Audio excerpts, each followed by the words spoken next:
आणि या क्षणाची सगळ्यात मोठी आणि महत्त्वाची बातमी येते संभाजीनगरमधून हाती। संभाजीनगरचे पोलीस माजी खासदार इम्तियाज जलील यांच्या घरी दाखल झालेले आहेत।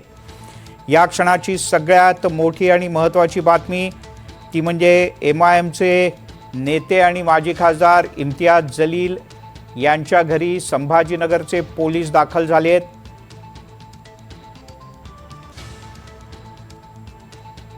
यापूर्वी इम्तियाज जलील यांनी निदा खान प्रकरणात तिच्या समर्थनाची भूमिका घेतली होती। एवढंच नाही तर MIMच्याच संभाजीनगरमधल्या एका नगरसेवकानं निदा खानला संभाजीनगरमध्ये आश्रय दिल्याचं सुद्धा समोर आलं होतं। मोहसिन शेख आपले प्रतिनिधी आपल्यासोबत जोडले गेले आहेत। मोहसिन, संभाजीनगरमध्ये जबरदस्त ॲक्शन, पोलीस पोहोचले इम्तियाज जलील यांच्या घरी, काय अधिक माहिती आहे?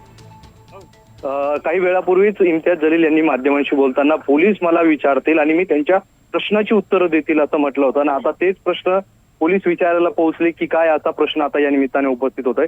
संभाजीनगरचे आर्थिक गुन्हे शाखेचे पोलीस निरीक्षक संभाजी पवार हे जलील यांच्या घरी पोहोचलेले आहे आणि आता ते घरात देखील गेलेले आहे। त्यामुळे नेमकी ही भेट कशामुळे आहे हे स्पष्ट अधिकृत झालेलं नसलं तरी या सगळ्या सकाळपासून घडणाऱ्या घडामोडी आणि त्याच वेळेस पोलीस निरीक्षक आर्थिक गुन्हे शाखेचे या ठिकाणी पोहोचतात, त्यामुळे कुठेतरी ह्या सगळ्या प्रकरणात आता संभाजीनगर पोलीस देखील निदा खान प्रकरणात इम्तियाज जलील यांचा काही जबाब घेणार का, या सगळ्या गोष्टी आता या निमित्ताने उपस्थित होत आहे। इम्तियाज जलील यांनी यापूर्वीच सांगितलं आहे की पोलीस माझी जी चौकशी करतील किंवा जे काही प्रश्न विचारतील मी त्याला उत्तर देईल आणि त्यानंतर आता पोलीस ऍक्शन मोडमध्ये येताना पाहायला मिळतात। त्यामुळे आता या सगळ्या प्रकरणात आतापर्यंत निदा खान हे प्रकरण कॉर्पोरेट जिहाद पर्यंत मर्यादित होतं, मात्र आता यात राजकारण, MIM पक्षाची एंट्री, त्यात नगरसेवकाचा सहभाग, या सगळ्या गोष्टीमुळे आता हा ड्रामा आणखीन जो आहे तर चर्चेत आलेला येताना आपल्याला पाहायला मिळतं। मोहसिन, काही काळापूर्वी इम्तियाज जलील यांनी एक प्रकारे समर्थन केलं होतं निदा खान यांचं आणि म्हटलं होतं की आम्ही त्यांना आश्रय देऊ, त्या प्रेग्नंट आहेत, त्याचाही त्यांनी उल्लेख केला होता आणि एक प्रकारे हा काहीसा भावनिक मुद्दा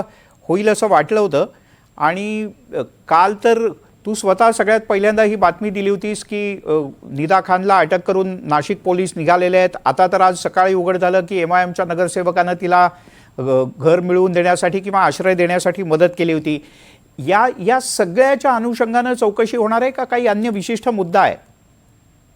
आता हेच पाहणं महत्वाचं असणार आहे, कारण आता जी माहिती मिळते त्यानुसार जो नगरसेवक मतीन पटेल आहे त्याला ऑलरेडी नाशिक पोलिसांनी आरोपी केलेला आहे आणि त्यामुळे त्यातच इम्तियाज जलील यांनी ज्या पद्धतीने भूमिका घेतली, आताही ते म्हणाले की मी माझ्या भूमिकेवर ठाम आहे, जर त्या जे नगरसेवकांनी ते कृत्य केले ते मी केलं असं त्यांनी वक्तव्य केलेलं आहे। त्यामुळे एकंदरीत निदा खानच्या आपण पाठीशी उभे आहोत हे मेसेज देण्याचा सतत इम्तियाज जलील प्रयत्न करतात आणि त्यामुळेच आता पोलीस देखील या सगळ्या प्रकरणात त्यांचा खरंच काही सहभाग आहे का या दृष्टीने तपास करतात की काय हे पाहणं महत्वाचं असणार आहे। आता पोलीस निरीक्षक बाहेर आल्यावर ते नेमकं काय सांगतात हे देखील तेवढंच महत्वाचं असणार आहे। परंतु आता संभाजीनगर पोलीस देखील या सगळ्या प्रकरणात इम्तियाज जलील यांची चौकशी करतात का, या सगळ्या प्रकरणात संभाजी पोलीस देखील आता या सगळ्या प्रकरणात माहिती घेतात का, हे सगळ्या गोष्टी आता पाहणं महत्वाचं असणार आहे। आणि या प्रकरणात आता आणखीन मोठ्या घडामोडी घडू शकतात हे देखील यातून स्पष्ट दिसत आहे।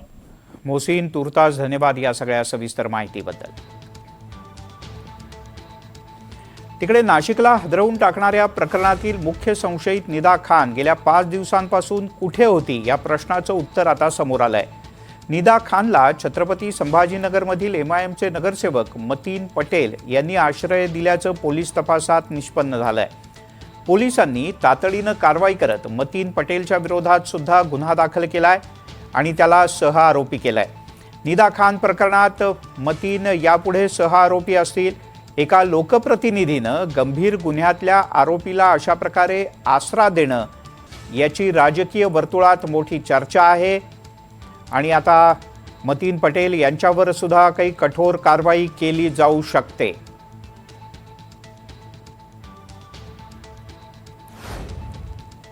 नासिक पुलिस और छत्रपति संभाजीनगर पुलिस के जॉइंट ऑपरेशन में आरोपी निदा खान इनको छत्रपति संभाजीनगर के नरेगांव इस परिसर से अरेस्ट किया गया है और इस परिसर के जो लोकल कॉरपोरेटर है इन्होंने इनको हार्बर किया या पनाह दिया ऐसे निष्पन्न हुआ है और नरेगांव के कॉरपोरेटर मतीन मजीद पटेल इनको हमने इस गुने में आरोपी किया है। दरम्यान निदा खानच्या अटकेनंतर शिवसेनेचे नेते आणि संभाजीनगरचे पालकमंत्री संजय शिरसाट यांनी इम्तियाज जलील यांच्यावर गंभीर आरोप केले आहेत. जलील यांची चौकशी करावी अशी संजय शिरसाट यांची मागणी आहे आणि याला इम्तियाज जलील यांनी जोरदार उत्तर दिलंय.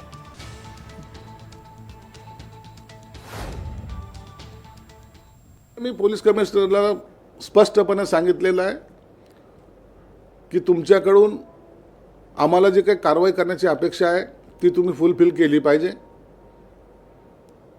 तुमच्या कोणत्याही पोलिसाकडून चूक होता कामा नये. गुंडाचा धाक पोलिसावर नसावा तर पोलिसांचा धाक हा गुंडावर असावा.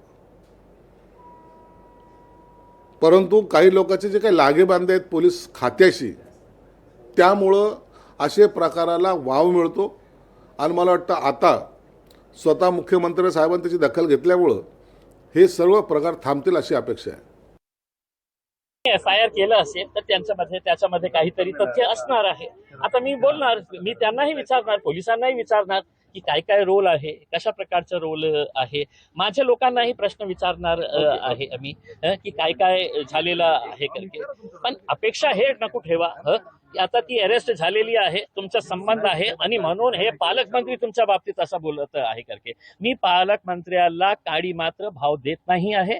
मला जे प्रश्न विचारणार आहे ते पोलीस कमिशनर विचारतील, नाशिक पोलीस विचारतील, मी त्यांना सहकार्य करेल. मी बोलेल त्यांना जे प्रश्न विचारायचे आहे.